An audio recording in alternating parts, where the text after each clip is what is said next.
What's up, guys? I'm Ryan Roberts. Welcome into another edition of the At Large Bid Bearcats podcast, brought to you as always by Riverfront U. Tonight, we are joined by 2025 6'3", 243-pound Cooper High School defensive end, Austin Alexander. Austin, welcome in. Hey, what's going on? Thanks for having me today. Yeah, absolutely, man. You're having a big season so far. You're off to a great start with Cooper, 46 catches, 787 yards, 11 touchdowns.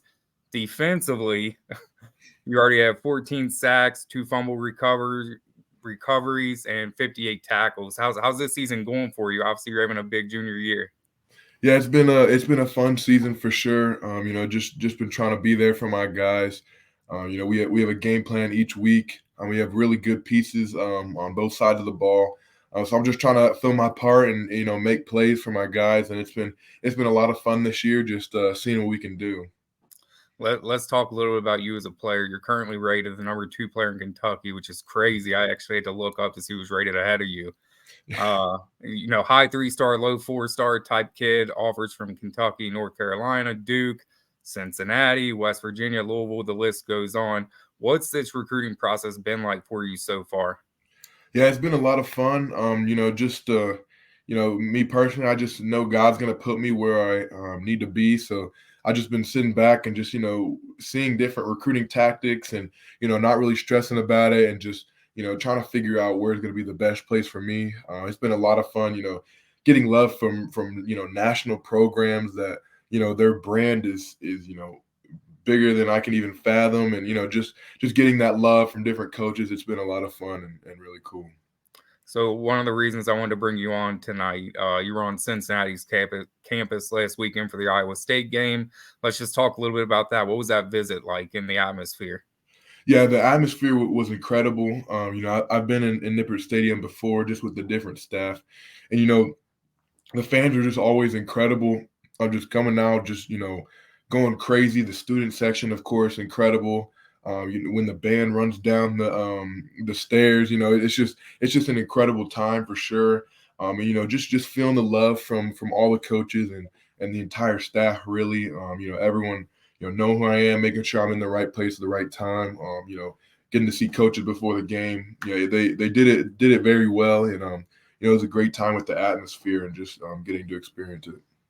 So Coach Walt Stewart, that's your lead recruiter, obviously a guy that played at Cincinnati. What has his message been to you throughout this recruiting process?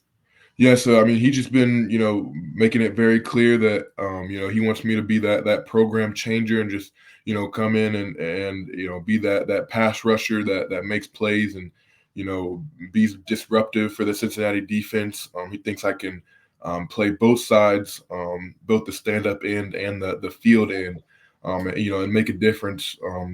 Doing both of that. Yeah, he's just been recruiting me really hard and just letting me know I'm a priority. You're obviously having a big junior season on both sides of the ball that for most kids, that's what they do in an entire year, and you still have multiple games left. Do you have a preference on the offensive side or defensive side at the next level? I like defensive side is definitely where my heart is, but it never hurts to score touchdowns. So if there was a spot that wanted me to play both sides, I wouldn't be opposed to that. But defense is really where my heart is set for sure. How do you think that versatility and experience playing on both sides of the ball helps you with seeing what the other side of the ball is doing to you, regardless of whether you're playing offense or defense? Yeah, it just lets you get to see what works on both sides. So whether I'm blocking an end, seeing like what tactics do tight ends or even tackles blocking down on ends. What do they use? What works? What doesn't? How to beat people who lean. If I'm leaning too much on when I'm blocking someone and I feel myself get off balance, how can I use that against someone who would be the tight end going against me? Different stuff like that, or even being in coverage, knowing how to run routes and get around people, kind of using that against them and knowing where, whoever I'm guarding, the running back or the tight end is going to go. So how would you describe yourself as a player? Is there anyone in the NFL that you maybe try to model your game after? Yeah, I like to I'd like to say my pass rush is very polished, and something I really work on. So someone to the likes of Nick Bosa or TJ Watt is kind of where where my game kind of lands at. I'd like to be like a Myles Garrett type player as well, with my athleticism. Um, even standing up a little bit more, which would be more like a Von Miller kind of type player. That's who everyone kind of bases off of, or stand up also like Micah Parsons. So that mix of pass rushers, but also working a little bit in space. When they need to, I feel like I can bring that to the table. So you're getting a lot of different recruiting pitches when you're on these visits. What are you personally looking for in not only a coaching staff but also a program when you do ultimately decide on where your next level will be played? Yeah, for me, everywhere really has this just about the same, locker room pitch. Oh, we're getting a new one here. Weight room pitch. We have the best whatever. Even down to the school. Everyone somehow has a top 5 business school or top 5, whatever. So Yeah. those to me, I'll get around to those, when it matters. But I really am what I'm looking for is relationships, and who I really think being with every single day for the next 4 years is going to get me to the next level, physically, mentally, and spiritually. So whoever I think is really going to invest in me and get me to that next level, is where I'm going to end up, and what I've been really sifting through and looking for, and seeing what's business and what's for show, and then what's real life talks that I've had with coaches. So you brought up relationships. So I have to ask, one thing I've really noticed when talking to commits and recruits about the Cincinnati program, it's just the genuine relationships that staff tries to build, along with the recruiting guys like Cass Simmons and Zach Grant, Jack Griffith. Is that something you picked up on as well in your visit? Yeah, 100%. All three of those guys you mentioned there. I have really real conversations with them, and they've been straightforward with everything. And then Coach Stu, and then even Coach Fook. I've just had really genuine conversations with them, and have been able to, and they really don't put anything, like they don't like try to pizzazz anything. They just call it how it is. And Coach Stu, I'm joking and laughing with him like one of my boys. So it's been cool, just getting to know them, and feel that genuineness that they're bringing. So those who aren't aware, what are some of the visits that you've gone on to date, and who would you say is recruiting you the hardest? This year I've gone to Notre Dame, Kentucky, Clemson, Purdue, Illinois, and then Cincinnati. I'd say right now, Cincinnati, Clemson, Notre Dame, and Illinois and Purdue are probably recruiting me the hardest. They have coaches who hit me up every week, and try to have that constant communication. North Carolina is up there, not as much recruiting me as those, but their pitch is definitely as strong as some of those.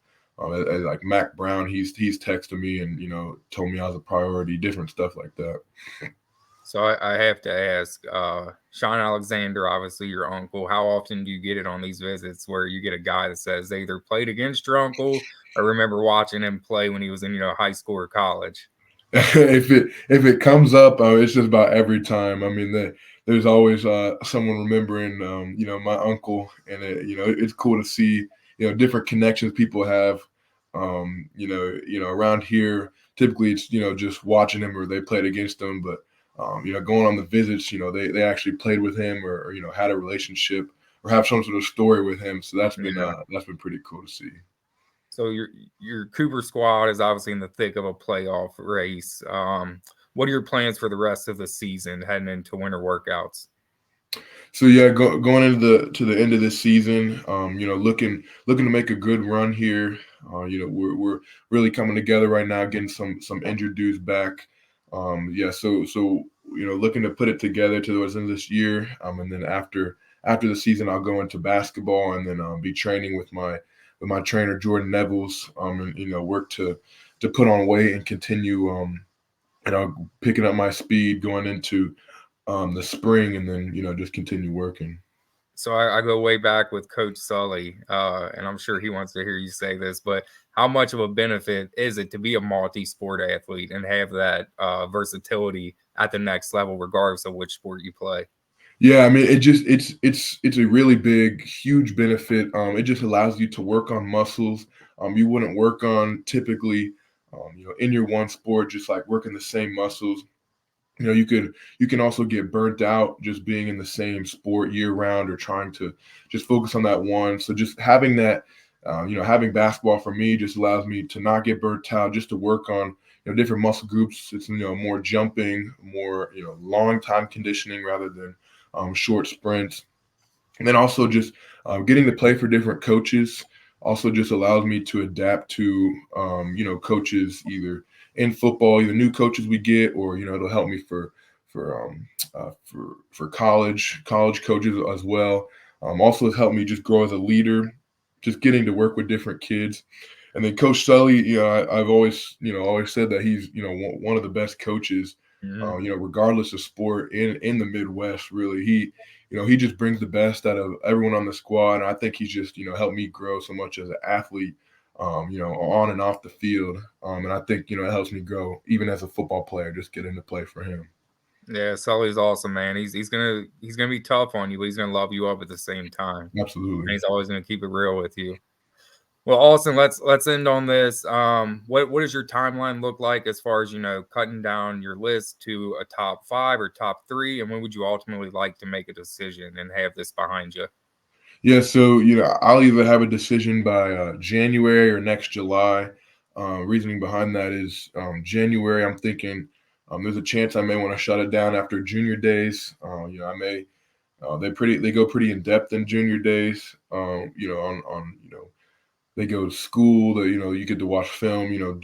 They go pretty in depth. So there's a chance I shut it down then.